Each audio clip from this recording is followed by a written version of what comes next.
भाग चले गए, आंसू आ गए। अरे, और मेरे वसुदेव जी की बोले सब पूरे के पूरे यदुवंश का नाश हो चुका है।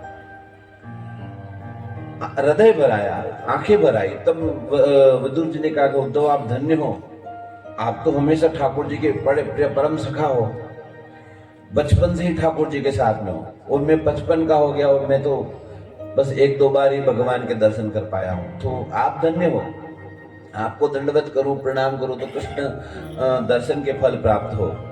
तो उद्धव जी कहते ना साहब, मैं धन्य नहीं हूं, धन तो विदुर जी आप हो। बोले क्यों? बोले जब भगवान स्वधाम जा रहे थे ना, उस समय उन्होंने मुझे बुलाया और कहा कि हे उद्धव, तुझे मेरा विदुर मिलेगा। तो उस समय भी ठाकुर जी को आपकी याद थी, उस समय याद थी, तो धन्यवाद हो, तब उस समय भी भगवान ने आपको याद किया। तो क्या कहा मुझे? बोले उनसे कहना कि आप मैत्री मुनि के आश्रम में चले जाएं। अरे मेरे भगवान ने आज्ञा दी है। तो उद्धव जी से विदा लेकर भगवान विदुर जी जो है मैत्री मुनि के आश्रम में गंगा नदी के किनारे गए और वहां जाकर उस शिला को, उस गंगा नदी को प्रणाम किया, उस आश्रम की मिट्टी को प्रणाम किया, वहां जो पत्थर थे उनको प्रणाम किया, क्योंकि यहाँ ऋषि मुनि बैठते हैं तो हमारे लिए पूजनीय है। फिर मैत्री मुनि के आश्रम में गए तो जाकर उनके चरणों में दंडवत की गिर गए। मैत्री जी ने स्वागत किया, आइए विदुर जी। और फिर विदुर जी ने उनसे प्रश्न किया कि भगवान ने सृष्टि की रचना क्यों की? ये प्रश्न पूछा था ना परीक्षित ने सुखदेव जी को, तो सुखदेव जी ने बताया कि मैत्री मुनि को विदुर जी ने ही ऐसा प्रश्न किया था। तब मैत्री मुनि ने कथा सुनी थी कि भगवान को एक से एको हम बहुदास्याद, एक से अनेक बनने की इच्छा हुई, तो महदादि 10 तत्व की उत्पत्ति हुई। आकाश बनाया, हवा बनाई, धरती बनाई, अग्नि बनाई, जल बनाया, पर ये काम नहीं कर रहे थे, तो भगवान स्वयं उसमें प्रवेश करते। इसको भगवान की सर्ग लीला कहते। तीसरे स्कंद में इसकी कथा आती। सर्ग क्या? जो स्वयं बने वह सर्ग, और जो किसी भूत, प्रेत, पिशाच, यक्ष, किन्नर, किम पुरुष, ये सब रुद्र की उत्पत्ति। अब ऐसी उत्पत्तियां ज्यादा होने लगी तो ब्रह्मा जी ने कहा भाई रुद्र जी रुक जाओ, अब ज्यादा निर्माण मत करो। और फिर ब्रह्मा जी ने एक स्त्री और एक पुरुष, 2 जोड़े का निर्माण किया। स्त्री का नाम हुआ शत्रुपा और पुरुष हुआ मनु महाराज। ये आदि मनु कहलाए। फिर महाकामदेव की उत्पत्ति की और काम का स्त्री और पुरुष के अंदर प्रवेश करा दिया। फिर उनको कहना नहीं पड़ा कि सृष्टि का निर्माण करो, काम के वसीबत होकर मैथुन सृष्टि से उस मनु और शत्रुपा ने सृष्टि का निर्माण प्रारंभ किया। उनकी 3 पुत्रियां और 2 पुत्र हुए, परंतु मनु महाराज ने कहा कि उस समय धरती पाताल में चली गई थी। सो धरती पाताल में से पुनः अपने स्थान पे आए, तो मनु महाराज ने ब्रह्मा जी से प्रार्थना की और ब्रह्मा जी ने भगवान नारायण से प्रार्थना की। तो नारायण ने वराह रूप धारण किया। बोलो वराह नारायण भगवान की। और वराह भगवान जल में प्रवेश करते हैं। उस धरती को हिरण्याक्ष नाम का राक्षस जो है गेंद की तरह उछालता हुआ खेलता हुआ पाताल में ले गया था। उस राक्षस के द्वारा युद्ध कर उस राक्षस को मारकर वराह भगवान उस धरती को पुनः अपने स्थान पे लाकर विराजमान करते हैं। अब संक्षिप्त में हिरण्याक्ष कौन था उसकी कथा श्रवण करो। कश्यप ऋषि की 2 पत्नियां, वैसे तो कश्यप ऋषि की 60 पत्नियां थी, उसमें सबसे बड़ी अदिति थी, जिसकी जितनी भी संतानें हुई वो देवता कहलाई। दूसरे नंबर की दीति थी, जिसकी सारे के सारे संतान दैत्य कहलाई। दोनों नाम की तीसरी पत्नी से दानव बने।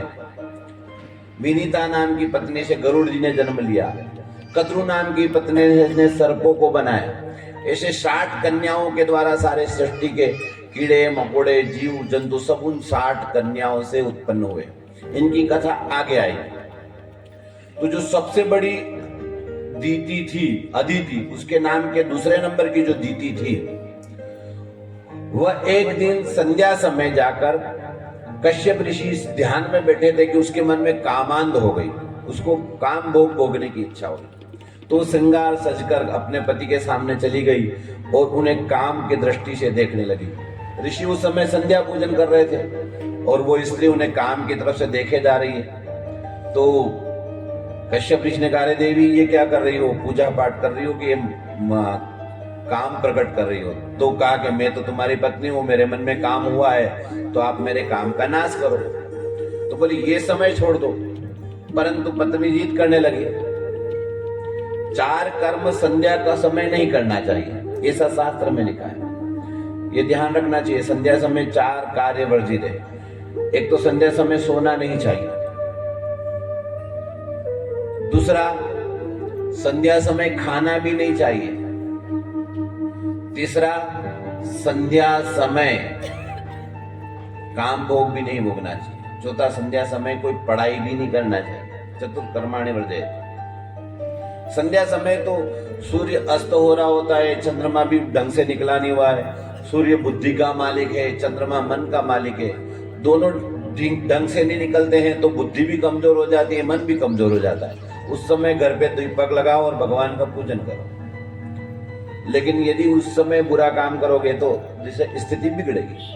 पर पत्नी मानी नहीं तो पत्नी के कारण विवश होकर ऋषि ने उस दीति के साथ संध्या समय काम भोग भोगा और फिर तृष्णा पूरी हुई तो ऋषि ने कहा गलत किया तेने, इस समय नहीं करना था। इसके कारण अब तेरे यहाँ इस समय जो संभोग किया है उसके कारण जो संतति होगी वो भयंकर राक्षस उत्पन्न होंगे, ऐसा उस दीदी को कह दिया। अब दीदी घबरा गई, क्षमा याचना करने लगी, पर अब जो है वो हो गया, क्या करें। तो जब उससे गर्भ बना तो दीदी ने 100 साल तक गर्भ में उन दोनों को बाहर निकलने नहीं दिया, क्यों बड़े राक्षस है, पूरी सृष्टि को बर्बाद कर देंगे। 100 साल बाद उसकी 2 संतानें हुई, जुड़वा पुत्र उत्पन्न हुए, एक का नाम हिरण्याक्ष और दूसरा हिरण्यकश्यपु। ये 2 राक्षस जन्म हुए। हिरण्याक्ष और हिरण्यकश्यपु लोभ का रूप है। लोभ को मारने के लिए 2 भगवान ने अवतार लिए। हिरण्याक्ष को मारने के लिए भगवान ने वराह और हिरण्यकश्यपु को मारने के लिए नरसिंह रूप धारण किया, जिसकी कथा आ गया। रावण और कुंभकर्ण ये काम के अवतार है, तो काम को मारने के लिए भगवान ने राम रूप धारण किया। तीसरा, ये 3 जन्म तक राक्षस बने। ये राक्षस क्यों बने? क्योंकि ये भगवान के हिरण्याक्ष और हिरण्यकश्यपु पूर्व जन्म में भगवान विष्णु के पार्षद रहे। एक बार चारों सनत कुमार भगवान के दर्शन करने जा रहे थे तो वैकुंठ के 7 दरवाजे हैं, 6 दरवाजे उन्होंने पार कर लिए, 7वें दरवाजे पे जय और विजय ने सनत कुमारों को रोक दिया। अब देखो सनत कुमार भगवान का ध्यान करते हुए श्री राम जय जय राम करते हुए जा रहे हैं और प्रवेश कर रहे थे। वहां उन्होंने भाला अड़ा दिया, रुको महाराज। जैसे ही रुको बोला उनकी पूजा टूट गई, उनका ध्यान छूट गया, उनका मंत्र छूट गया।